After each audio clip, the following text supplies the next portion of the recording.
Sometimes, when I close my eyes, I relive past events. I am transported next to the men and women who wrote history. I move through their lives like a ghost of the future. I am a messenger of memories, a link between our time and their world. My voice will guide you through these episodes to bring back their stories as they appeared to me.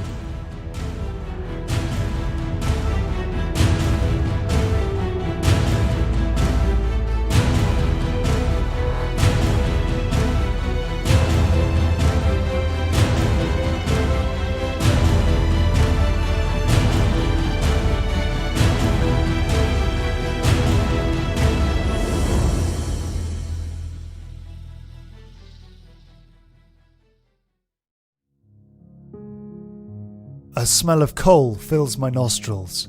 I hear noise, a lot of noise, a great cacophony of noise.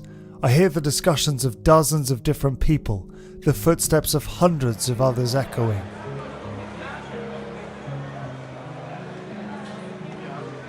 My eyes open. I immediately recognize the Paris Gare de l'Est train station and its colossal glass hall. It is a Saturday morning. The platforms are packed with people. It is April the 29th, 1950. Around me, two men are talking in the middle of the crowd. The first is about 60 years old, tall and slender, with a bald head and a small white moustache. He is Robert Schuman, the French Minister of Foreign Affairs. At his side is his Chief of Staff, Bernard Clapier. He is about 20 years younger than Robert, with inky black hair and brown eyes. Robert holds a folder with a few pages that Bernard has just given him. He flips through them quickly. I try to read them too. They are notes from Jean Monnet, the General Commissioner of the post-war reconstruction plan for the French economy. They outline the basis of an alliance project with Germany around coal and steel. Robert Schuman closes the folder enthusiastically.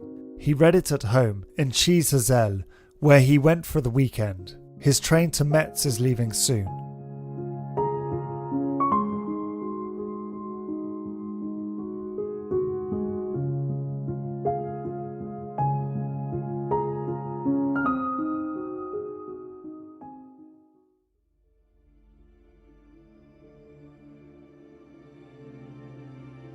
The station evaporates out of my vision. I find Robert Schuman in a large hall of a mansion. Two imposing varnished wooden bookcases frame a fireplace. Tables are set up for work. Around me are 9 men. His Chief of Staff, Bernard Clapier, is still there. Robert is sitting to the left of a man with a mischievous face. He is also in his 60s with a little more hair and a small brown moustache.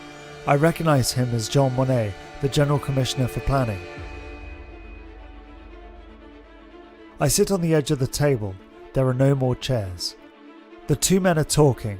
They need a plan of action to carry out this project, their great task, building peace in Europe.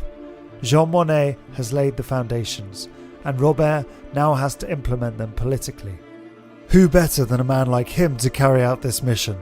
He's the son of a man from Lorraine who became German in 1871 and a mother from Luxembourg. An only son who attended primary and secondary school in Luxembourg and studied in Germany and Strasbourg. He became a French citizen in 1919 after Alsace and Moselle were attached to France, and has a perfect command of the 3 languages. He has served as a French deputy without interruption since 1919.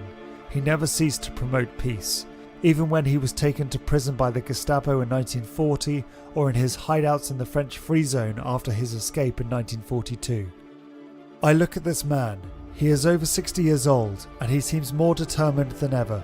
The pain of the 2 world wars has always weighed heavily on his mind and heart, and now that Europe is nothing but a field of ruins, he is afraid of a renewal of the war. Moreover, the tension between the West and the Eastern Bloc led by the Soviet Union is high. That is why he and others have realized that a lasting peace can only be possible by uniting around a joint project. However, at the beginning of May 1950, no progress had been made.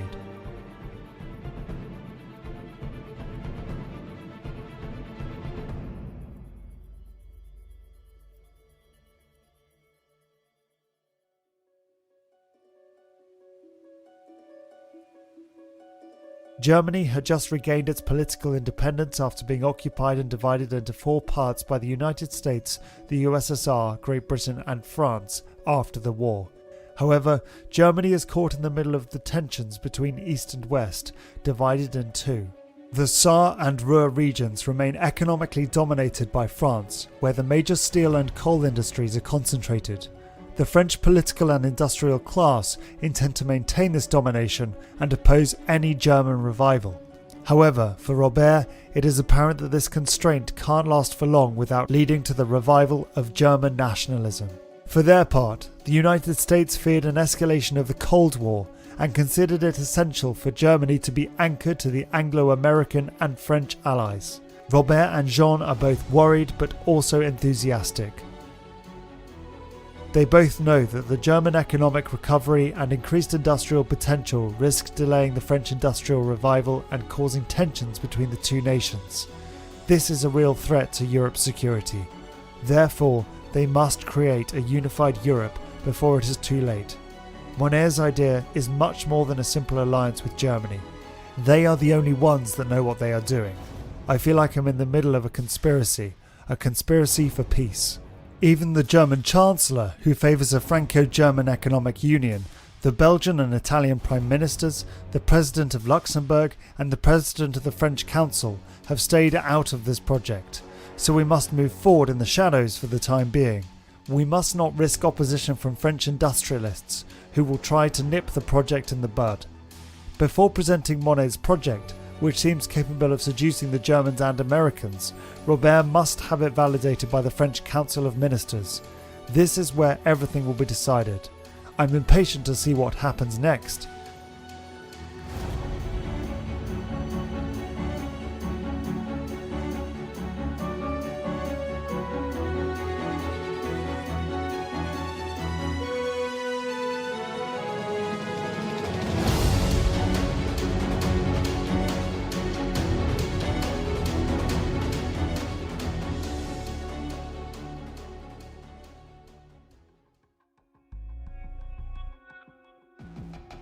Suddenly, the scene has changed again.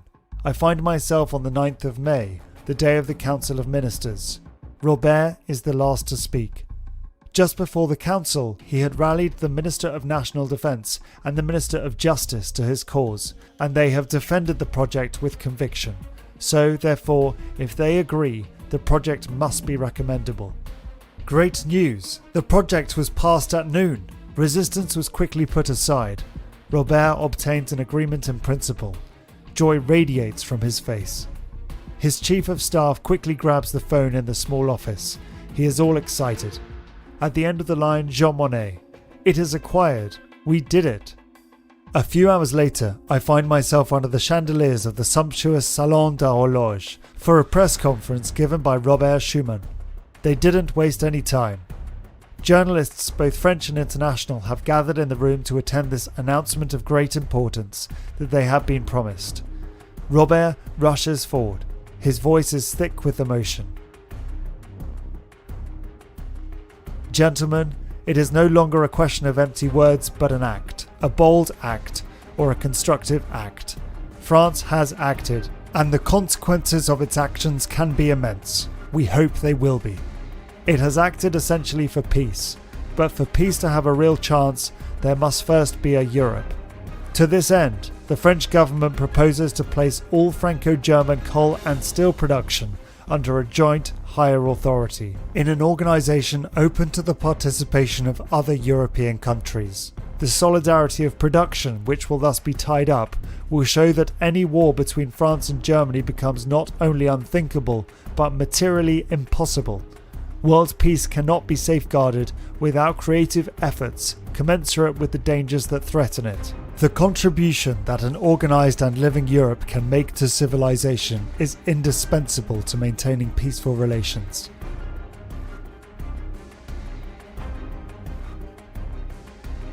Less than a year later, on the 18th of April 1951, the European Coal and Steel Community was officially created, laying the foundations for the construction of modern Europe. The 6 founding states were the Federal Republic of Germany, Belgium, France, Italy, Luxembourg and the Netherlands. The ECSC's high authority was based in the Grand Duchy of Luxembourg, in Luxembourg City, less than 2 kilometers from the house where Robert Schuman grew up. I finally leave Robert, Jean and the European leaders to their construction and return to my room. Then finally, the war was over, and a fragile peace could finally be imagined.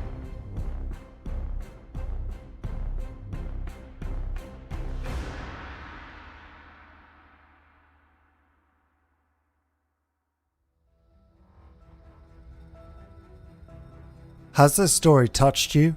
Then it's time to go to the Land of Memory territory to immerse yourself in this adventure in the very place where it took place.